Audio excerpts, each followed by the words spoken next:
Добър ден. Казвам се Атанас Georgiev. Good morning. My name is Atanas Georgiev. I'm the Dean of the Economic Faculty at the Sofia University, and I will moderate this panel. It will drink into your coffee break. You'll forgive me for that. Our topic will be, having already listened to the development of the electrical energy system development, we'll be talking about decarbonization now, sharing good practices, challenges, regional challenges in national and European context as well. You see our panel here. You have the names: Zhelyazkov, CEO of Biovet. We'll start with Mr. Zhelyazkov because he's got some commitments to live up to very soon. Hans Christian Henne, Director of Corporate Energy in Aurubis Group. Ivaylo Naidenov, CEO of the Industrial Energy Consumers Association, Director. Dimitar Enchev, co-founder and director of CWP Global, and Nick Bitsios, director of the Brussels office of the Greek Mytilineos group. As we agreed with the panelists, we will have 5 or 6 minutes for introductory speeches by each panelist, and then we will have Q&A with the audience. Hopefully you will be planning your questions in advance. Let's start with Mr. Zhelyazkov. Thank you. My name is Zhelyazkov, CEO of Biovet. It's a manufacturing company in biotechnologies. We have 3 production sites, and what we do is fermentation and pharmaceuticals. Biovet is a big industrial company on Bulgarian scale. Let me give you an example. We work 24/7, 365 days a year. We never stop. This is what our process is like. We work with living microorganisms, and our energy consumption is 45-50 megawatts per hour. So Biovet is a big and complicated biosystem. It's complicated to maintain it, to manage it, to organize the whole process and keep it sustainable. Let me tell you what we do and how we have flung ourselves into this green transition. It's difficult times we're living in, and apart from this issue, there are other ideas. We cannot say there is a shortage of things to be thinking about, a lot on our plate, but we believe that this transition will have to materialize. It will be hard, it will be a long one too, but we come to a point where we have the whole business community will see advantages, especially those who are export oriented, and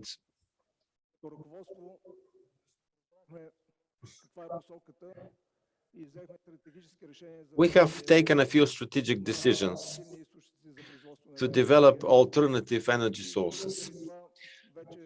We did it years ago, and this is why we are operating 25 megawatt solar park. And in our investment program for this year, we have 150 megawatts. These are close to our production sites, and they will they will supply us with energy. This is the first step for us.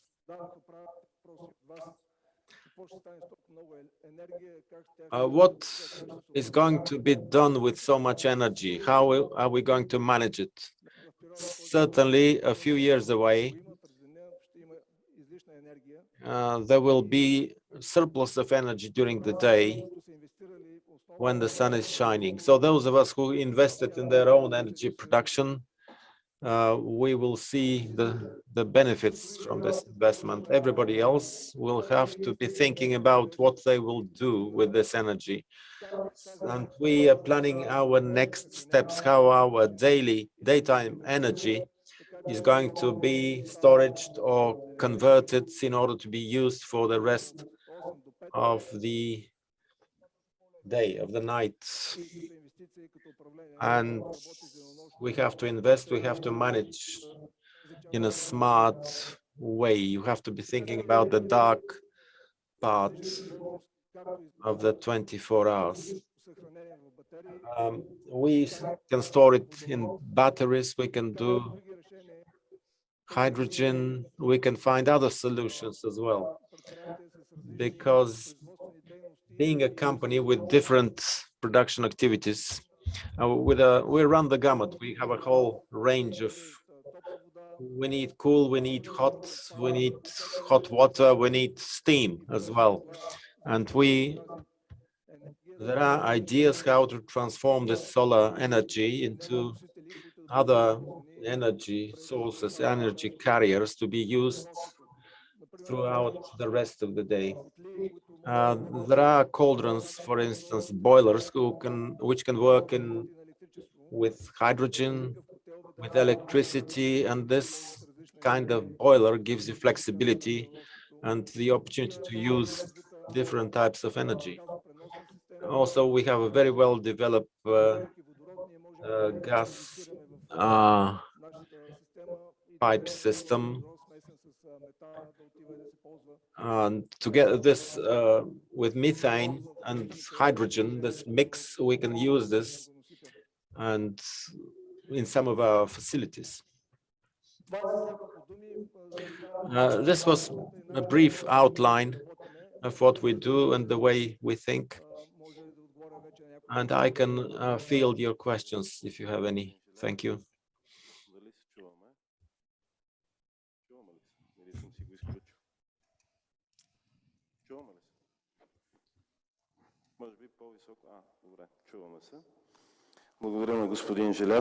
My thanks to Mr. Zhelyazkov. These industry examples show us that big and small consumers would like to have their decarbonization secured and their energy security as well. Let's now hand over to Aurubis. They have a big industrial facility in Bulgaria.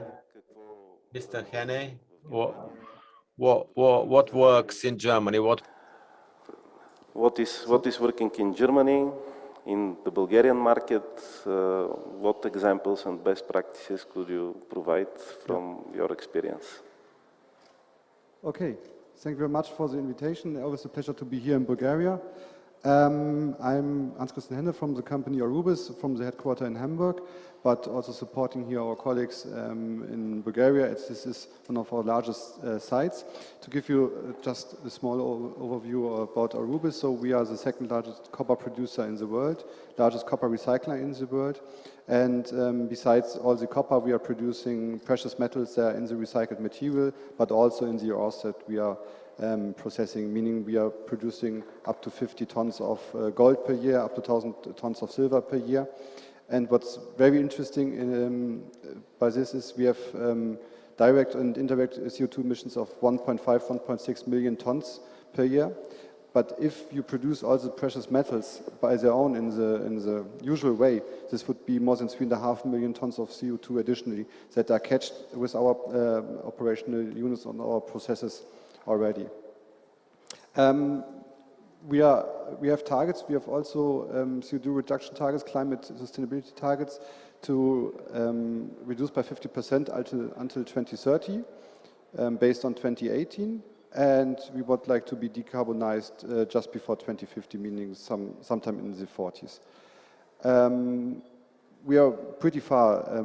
To get the example from the plant in Hamburg, we already reduced compared to 1990 by 40% by switching from oil to electricity or natural gas. This was a big shift in the past, but the next steps will be really ambitious.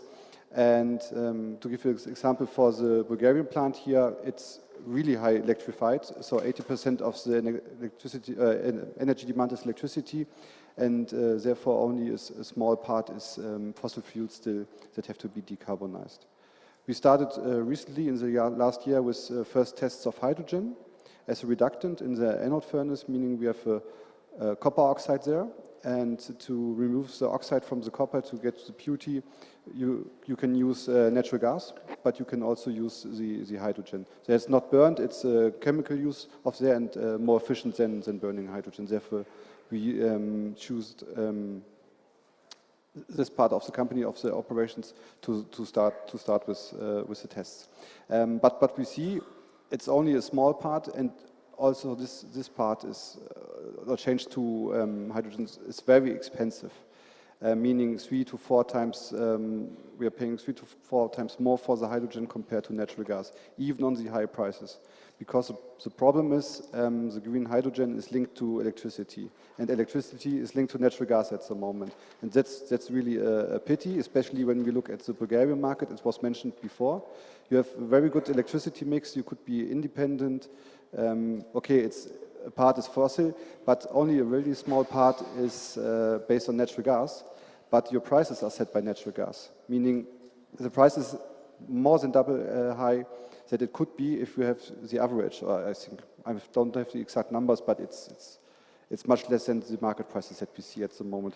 And to give you an example, we are at the moment building a plant in Georgia in the USA, and the electricity price there is just 20% of the European price, long-term secured. So this is really competitive disadvantage that we see at the moment in Europe. And Mr. Kanev mentioned it earlier today, you need the metals for the transition. So it's copper, it's aluminum, it's all the metals you need. One offshore wind power plant needs about 40 to 50 tons of copper. So meaning when it does not come from here, all the downstream does not come from here, and we are starting to import also this for our transition, likely from China, and then we are totally dependent from outside the world, and this would be really a bad development. Thank you. Thank you. Thank you very much, Mr. Henne. My takeaway from your intervention is that maybe energy costs, rising energy costs may be an opportunity, but also a challenge for the decarbonization, and this is one of the messages that we are going to keep in mind. So now I switch to Bulgarian again, with the Bulgarian experience in industrial energy consumption. Господин Naidenov. Mr. Naidenov, you represent the Federation of Industrial Energy Consumers. You represent a huge part of the industrial consumption of electricity and gas. What are the opportunities and challenges related to decarbonization, and how can we make transfer from what we have now to the future? Thank you for your invitation. Just a couple of words about our association. We have 30 companies in our membership. That's 50% of the industrial electricity and gas consumption. Thanks to Aurubis and Biovet, because they made life easier for me. They are among our members. I be very brief, just a few key messages, and then we will discuss. Talking about industry, we shouldn't forget that there's no universal solution the problems of metal works and not the problems of biotechnologies or of the extraction industry or of cement production. Every process has its specifics, and what works in some industries won't work in other industries, or won't work the same way. We keep talking about hydrogen, but its key role, to my mind, is as an input, as a raw material, and less as an energy source, because while producing hydrogen, we have a big carbon footprint, so it isn't effective. We're now focused on the renewable sources, especially for our own needs. What needs to be encouraged is the penetration of energy storage in manufacturing companies, because if we all build our own photovoltaics instead of building storage facilities, we will cut from our profile, and we will be seeking energy for the night hours. This is a profile deviation, and this will be in demand on the market. And we see the performance of storage systems at the moment, including financial performance. So industry could be helped one way or another in order to level up the profiles and in order to be able to utilize the energy they produce for their own needs. Energy on the market. We are a company with an unbroken cycle. So we want an even profile, what we seek from the market as a supplement to our own production. It is suitable for our profile at a reasonable price. But people who now develop the renewable technologies and technologies, they can be thinking about how they can provide this decarbonized product to us. It might sound heretical, but yeah, could be a mix of nuclear and renewables. Why don't we have this decarbonized product which meets the demand, not only among big corporations, but smaller consumers as well? It gives me a segue to the next theme. Decarbonization goes hand in hand with decarbonization of energy production itself. We're big consumers. If we consume decarbonized energy, renewable, nuclear, whatever, or even fossils with carbon dioxide capturing system, sequestration system, this decarbonizes us. So we have to be thinking about how to decarbonize the rest of the energies that we consume, heat, cooling, energy, etc. So these are my messages. And lastly, we have to get this energy at competitive prices, whether it's from our own sources or from the market, because unless we get a competitive price, we won't be able to achieve decarbonization goals so fast. So decarbonized energy, cheap and with the right profile. Let's see whether we can combine those three things. Questions to Mr. Zhelyazkov, because he's on his way out. Thank you, Mr. Zhelyazkov, and so sorry we were late. The industry has now thrown the gauntlet to the companies which have to implement the solutions. That's why I'm now turning to them. Mr. Vartigov, what the industry has can provide in terms of experience or challenges? Do you have some solutions? What can you offer? Of course we do. I would like to first of all thank you for the invitation and briefly introduce the company I represent, Enery. is one of the largest investors in renewables in Central and Eastern Europe. We have 45 facilities which we have built so far, and we have projects for 3.5 gigawatt, focused mainly in the Czech Republic, Slovakia, Romania, Bulgaria, Estonia, and Slovenia. This morning, it was mentioned, I think, by ministers, that Bulgaria may be the best investment destination in the energy sector. It made many of us smile. I will take the liberty of rephrasing this statement. We have the potential to become a good place to invest, but we need to go a long way to achieve that. From the viewpoint of Enery, and outside the development of projects, working on projects is our core business. And in the last 6 months, we started with new business initiatives, specifically in partnership with industrial consumers.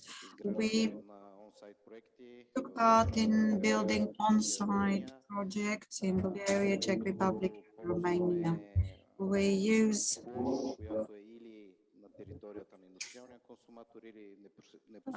areas which are either located at the industrial consumers end or nearby.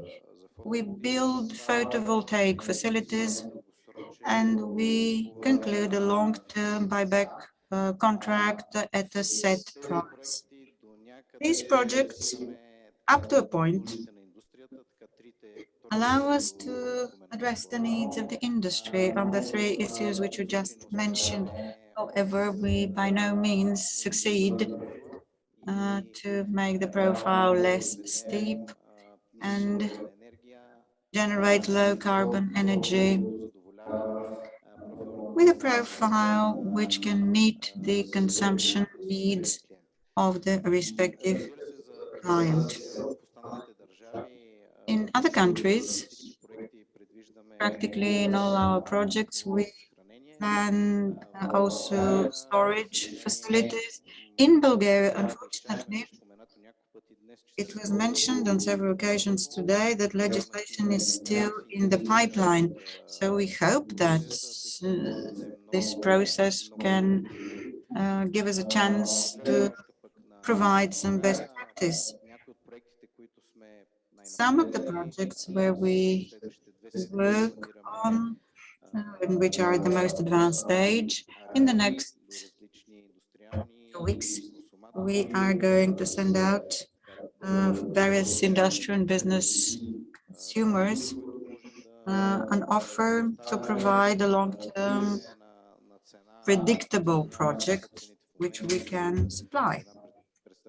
And the price would be 20 to 25% of the spot price at the moment. Saying view of the profile, we want it to be more even. That's possible, it's doable, but not at this stage. No developer, certainly not in this region of Europe, could bid baseload renewable for a long period of time. Thank you. Well, listening to what you were saying about the legislation, I thought of an interesting example. After the petrol crisis in the 70s, Jimmy Carter installed panels on the roof, photovoltaic panels on the roof of the White House. Perhaps politicians should try and see what the problems are and hopefully change the legislation accordingly. I guess this provides a lighter touch, and now we continue with Mr. Enchev. The profiles, the consumption profiles of industry, good projects. What can you share from the global environment where your business operates? First, a couple of words about our company. We are an international investor. Some of the largest projects in this region are with our involvement, the largest offshore in Romania, the largest of power in Serbia, and so on. we get a lot of experience in this field, and in Australia, we are one of the key independent players on the renewables market in Australia. It is 5 or 6 years ahead of the market in Europe and Bulgaria. We work with large corporate clients. We provide renewable energy to a large bank, Nestle, large supermarkets, the airport, including the Sydney Opera, buys energy from us. We are also among the pioneers of new business models of hybrid energy, wind, solar, storage energies. We have 24/7. We work 24/7 and provide energy from purely renewable sources. So we have a certain overview of what is going on in this field. And something else we do is that we develop large green hydrogen projects globally. So we do have a clear overview on decarbonization, and I'm very happy to be taking part in this particular panel. 15 years ago, when I started this business, the industry and the renewables were enemies. The industry didn't like the renewables because it considered renewable energy expensive, and it kept raising the rates, the prices. Now we are allies, and we are together on the same panel. We share the same position. So the transition will have to take place. It is the economically most viable alternative to the current situation. In the context of decarbonization of industry in Bulgaria, what I can say is we need a long-term perspective. It's true that anybody who can will put a photovoltaic on their roof, and this is the easiest thing to do. And as soon as there are changes in the legislation, it will become easier to do. However, we need a longer-term strategy and vision on decarbonization. First, decarbonization of the energy sector as a whole, and then the deep decarbonization of industry by other means, including hydrogen. But I agree with the previous speakers. Hydrogen has a different role to play from what is perceived in the general public. So I'll be happy to take your questions. This green transition was a surprise to the extent that every year Sofia gets surprised by the first snowfall. So something that was predicted 10 years ago came up as a surprise. So I hope that we will be better prepared for what's coming. Yes, indeed, surprises and crises are piling up. They may be the catalyst for a change, hopefully a change for the better. And our next panelist is Mr. Bitsios from the Mytilineos group. What can you... Experiences in Greece, in the region of Southeast Europe, and generally as best practices and challenges. Welcome. Thank you very much, and good morning to everyone who's joined us today. As was just mentioned, my name is Bitsios, and I work for Mytilineos. We're a Greek company that is active in the energy sector, but probably of most relevance to the debate that we're having, or the discussion rather, that we're having here today. We are producing aluminium, which is an incredibly electro-intensive process. We are the biggest consumer of electricity in Greece. So I'm going to start off by talking a bit about the efforts that we are making to consume renewable electricity, primarily via PPA. Then I want to talk about some of the challenges we're facing, how they can be overcome. And I want to finish off by talking a bit about something that should be of interest to everyone in the region, which is how we can kickstart cross-border projects, cross-border PPAs in our region as well, as is happening elsewhere in Europe. So as I mentioned, and as some of you may know, aluminium production is extremely electro-intensive. We consume about 2.9 terawatt hours of electricity, which is about 5% of the electricity in the entire country of Greece. That's at one single consumption point. Now, in practical terms, this means a few things. Firstly, that the electricity price is a matter of life and death for an aluminium producer. It's about 40% of our overall production cost, so we need competitive prices. And for same reason, we also look for longer-term contracts, longer-term deals, because when you have an element that is 40% of your cost, you need to lock in that price so that you know that in the years ahead, you will be paying that much, and then you can make the rest of your plans around that.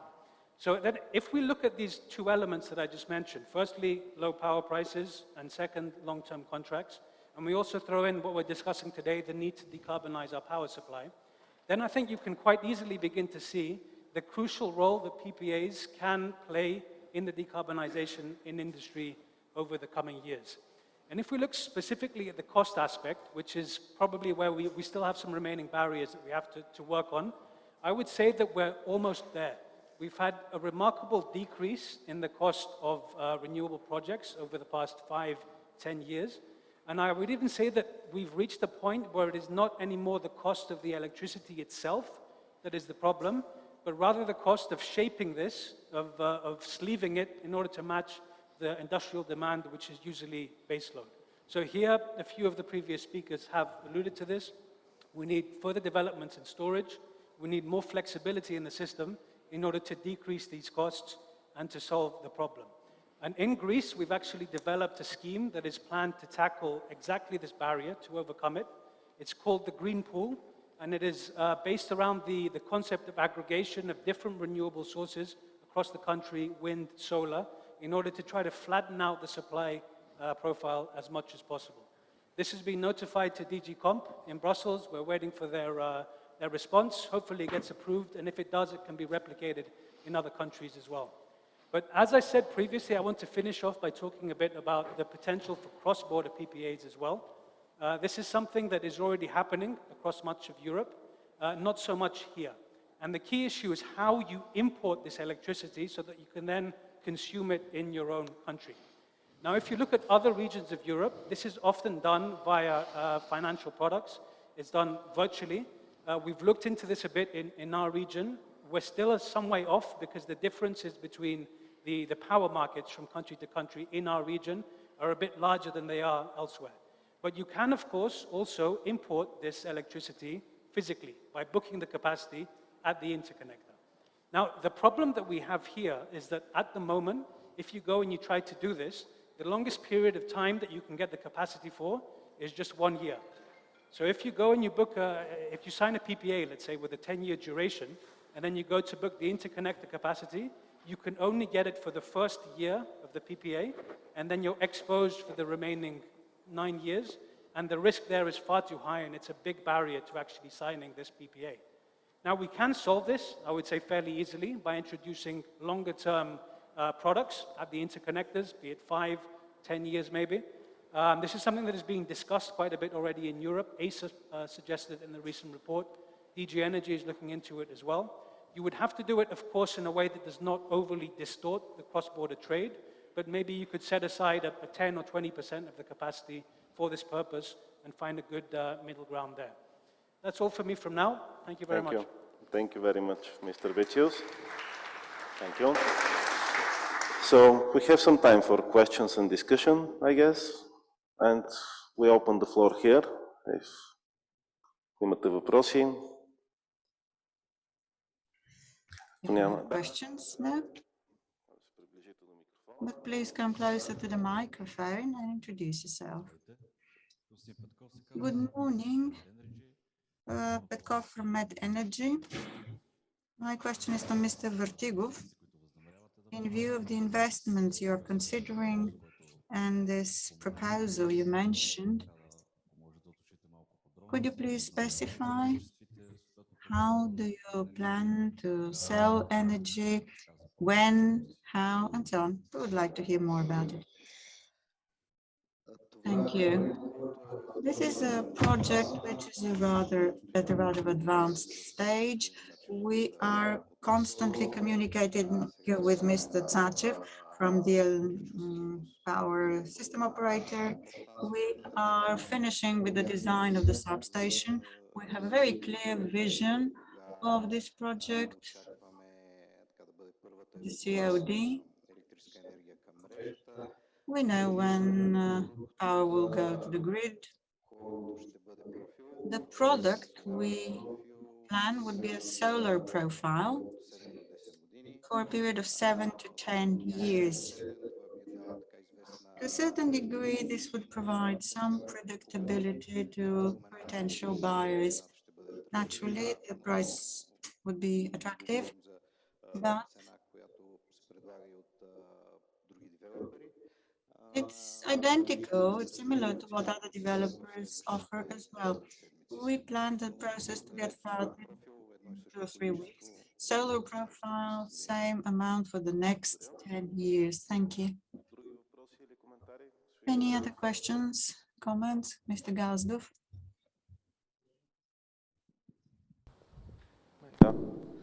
Благодаря на всички. I will switch to English because I think more people speak English from the Bulgarian side than vice versa. Yeah.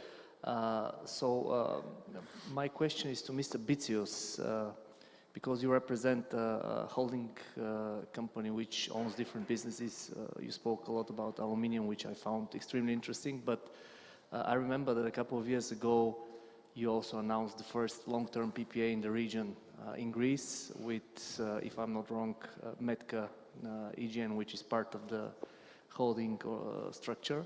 So how do you see the balance within the group of companies tilting? So aluminium is clearly where you start from. What is the role of the renewables arm or the energy trading, let's say, arm that you have? And where is the focus going to be, let's say, in the couple of years ahead? Is it going to be on helping make the aluminium part more competitive via your own renewable companies, or separating both businesses and optimizing on both ends? That's a very good question, and thank you for this. The story behind that is we actually entered the energy sector because of the link basically that exists with aluminium. It's such an electro-intensive process. And now we've reached the point where on a company level, we actually have higher revenues from the energy side of things than we do just from the aluminium. So moving forward, this is a massive part of our company's vision for the future. We have big visions for renewables. We produce from natural gas in Greece as well. And we also have another leg of the company that is doing projects all over the world, not just in Europe, but also in other continents. Australia was mentioned before. We're there as well doing all sorts of innovative low-carbon investments. So that's conventional renewables, whether that's solar or wind, moving into hydrogen now. Storage is another place where we're placing a lot of emphasis, and there are a lot of projects coming online in Europe as well. In Italy, the battery market is coming off. So I wouldn't see it as one or the other. It's a complete vision for the future. And as was mentioned by the speaker to my right here, the metals will be a crucial part of all of this as well. So if you think of all these technologies that we need for the transition, be it an electrolyzer for hydrogen, be it RES units, be it even electric vehicles, they all have massive volumes of metals in there as well. So it's almost a circular thing. You try to decarbonize your production of aluminium in our case, and then you can use that aluminium to create the products that we need for the transition. We hope that's the value chain, not vice versa. Produce more metals with the carbonized energy. So this is a good vision, and hopefully this will be the way forward. Okay. Други въпроси? More questions? Или изказвания по темата?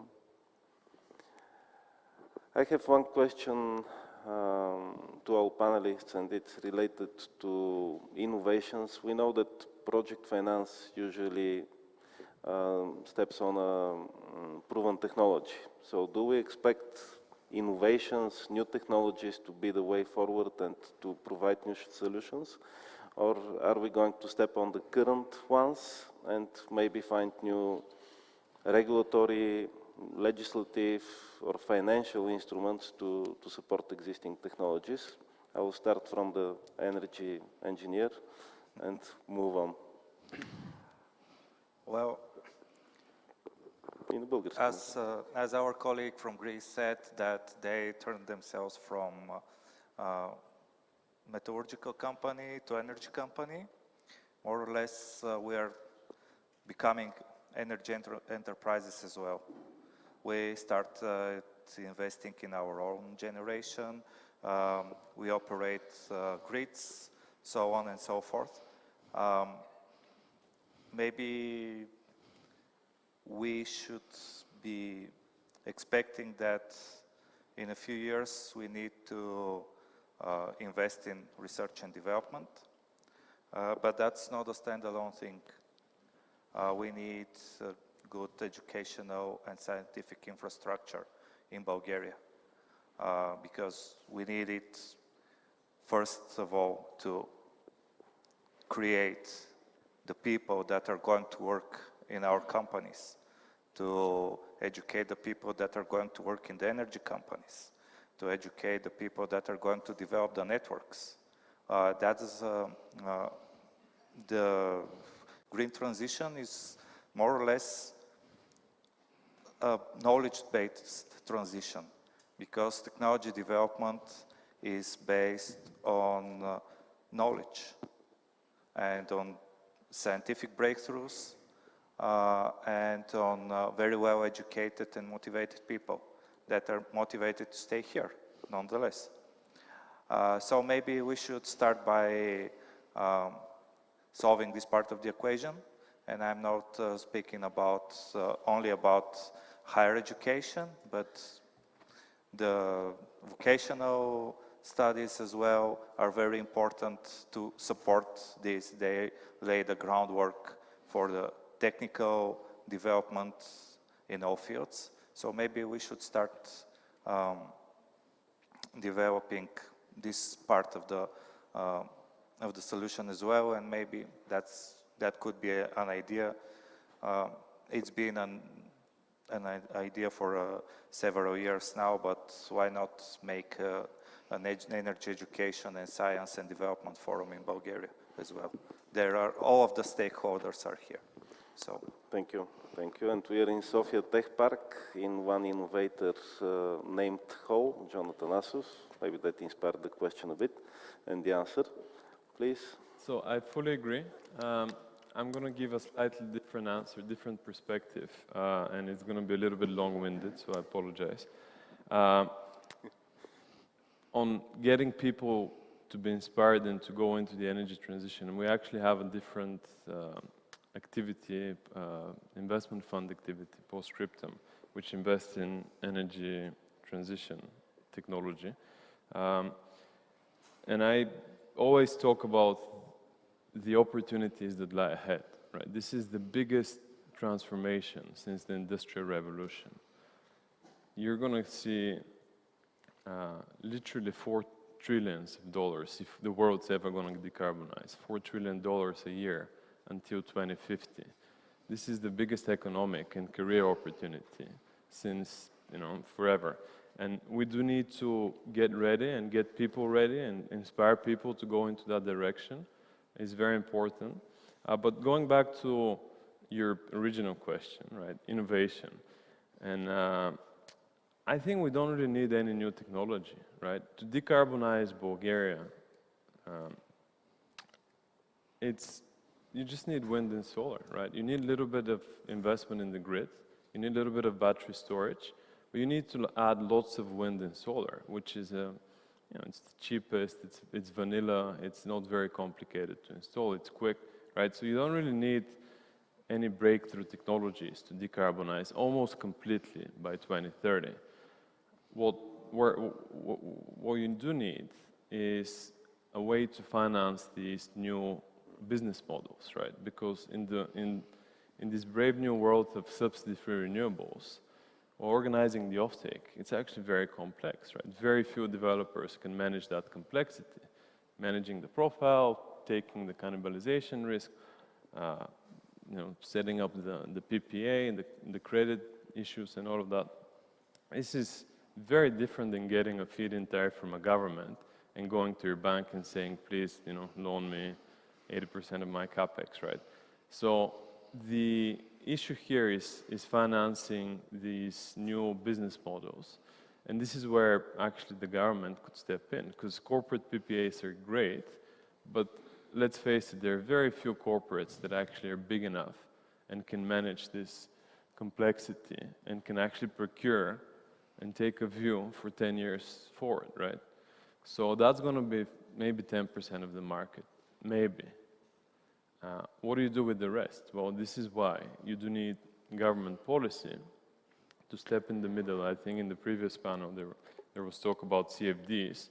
Well, I think that's a no-brainer if I ever saw one, right? The government can lock in a cheap price from renewable energy sources, build, promote new investment, new jobs, and lower the electricity price for everyone. I think this is a win-win. And you do need to have government policy as well as proactive industry to get to full decarbonization. Anyways, as I said, long-winded answer. Apologies for that. Thank you. And as a dean of a financial faculty, this rank very well with me, because this means we have a lot of things to do in the financial education and sector to achieve this. We can give the engineers some rest. Yep. Okay. Actually, without being an engineer, to the question, I can say that we see the innovation each and every day, and it is well supported by the fact that decarbonization is there, and the path towards decarbonization is clear, and it will happen one way or another. Just as an example, our 60 megawatt PV installation in Bulgaria that was built 9 years ago, we used 120 hectares of land. Currently, we would need not more than 50 to build the same installation on a fixed construction. There we see higher efficiency almost on a weekly basis on the solar panel space. Similar trends are there for the wind developers. We see cheaper storage systems with more guaranteed cycles. What I would like to conclude with is that I totally agree with what was mentioned from Dimitar, that we need support from the policymakers, and the support is actually there.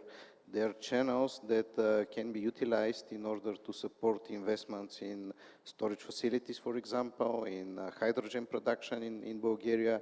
To be more specific, I can mention the Modernization Fund, where there are close to €1.5 billion available for investments and for innovative investments in the energy sector. The storage facilities in particular are eligible for a capex support of up to 100%. But because of, I can only guess, administrative hurdles, it is not there yet. For the other 9 countries who can apply for subsidies under this scheme, it is already operating. And for example, in Czech Republic, we already applied for a subsidy for a lithium-ion battery. We are progressing, and we see the desire of the policymakers. We heard them that they have, how to say, the goodwill to go into that direction, but maybe they still lack the focus, and just to focus more on the opportunities that are already here and are available to all of us. Yeah, let's hope that the windfall in the state energy companies, in the state as a whole from the energy sector, will lead to investments and not something like a lottery winner eating it all behavior. So hopefully this will lead to new investments in the right direction that will spin the wheel. Mr. Bitsios? I couldn't agree more with the previous comments. What I would say is that when we speak about innovation, it's important to remember that we mean 2 things at the same time. One is coming up with new products, new technologies, but the other one, which is just as important or maybe even more important, is what we've just been talking about. Taking what we already have, making it better, making it cheaper, and making it more efficient. And that's something that we've seen in the energy sector to quite a spectacular degree, I would say, over the 20 years. Yeah. You can look at the areas in which we're already doing quite well when it comes to decarbonization. I think the obvious example is wind and solar. As quite a few of us have mentioned, you've seen a spectacular decrease over the past 20 years or so in the costs of these technologies. And this has come precisely because the policy direction has been clear. We're making a transition in this direction, and you've had a framework that has incentivized companies to come along, make these investments, and this then drives the innovation and makes these technologies to the point we're at today, and I'm sure they'll be even better in the future. More recent example, electric vehicles, which for the longest time it was seen as a fringe technology, too impractical, too expensive. And then we had Tesla come along, a lot of companies come along now.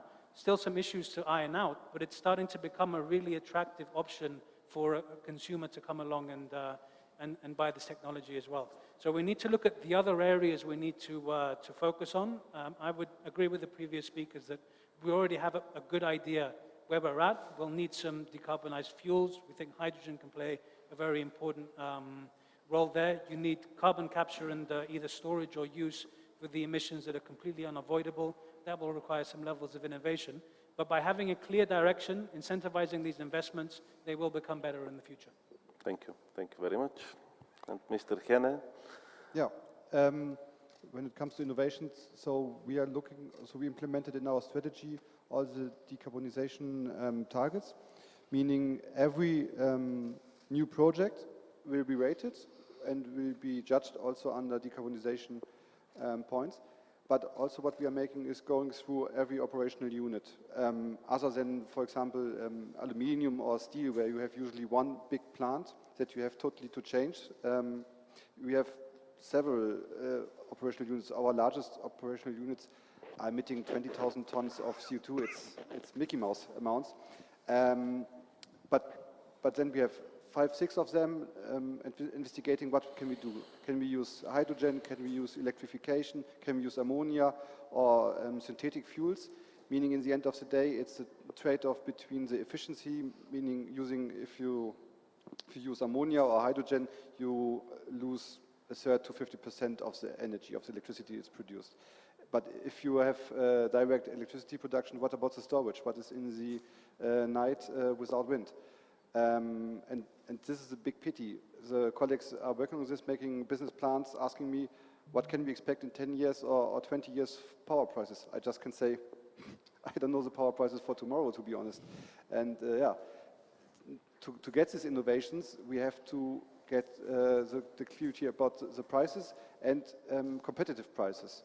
At the moment, we cannot pay 5, 6, 7 times more for the energy because let me say this, it's in the end, same as aluminium, we are so-called price takers, meaning you pay for copper or other metals or gold the same price all over the world where you buy it. It's exchange-driven prices, meaning you have to cover your costs. And you have only a certain margin where you can put in your costs. And personal and electricity or energy are the biggest cost drivers. And if they are so going up, it's not payable anymore. And then the problem in the end of the day is we have to earn money to survive. Can I just jump in there and challenge what you said a little bit? So you said you don't know what the power price is going to be in 20 years, but you could actually sign up a corporate PPA with someone like us. Of course. For a fixed price for 20 years. I'd be happy, right? It's just a matter of the price. Yeah. So it's not that you can't know the price, right? You just don't want to get priced out of the market, right? If your competitors are not signing corporate PPAs at the same price, and you do it, and then the price goes down, well, then you're not competitive. Exactly. So the issue is that you're not willing to lock up for the long term for a decarbonized green PPA, and not that you can't know the price. No, that's totally right. We're discussing with your colleagues also about something 15 years, but the prices that we see at the moment of 100, 120 euros per megawatt hour for such a long duration is not affordable, to be honest. This is a real problem. You're right, we can have fixed prices, but the other discussion point is the level of the prices. So we go back to basic economics, expectations and trade-offs. If you make a choice, you win something, but you may be losing something else. And I think this is also a nice finish to our panel. So we started late. We took it less time than expected, but at the same time we missed the coffee break. So this is a short lesson on trade-offs. Thank you everyone, the panelists mostly, and thank you everyone for chipping in.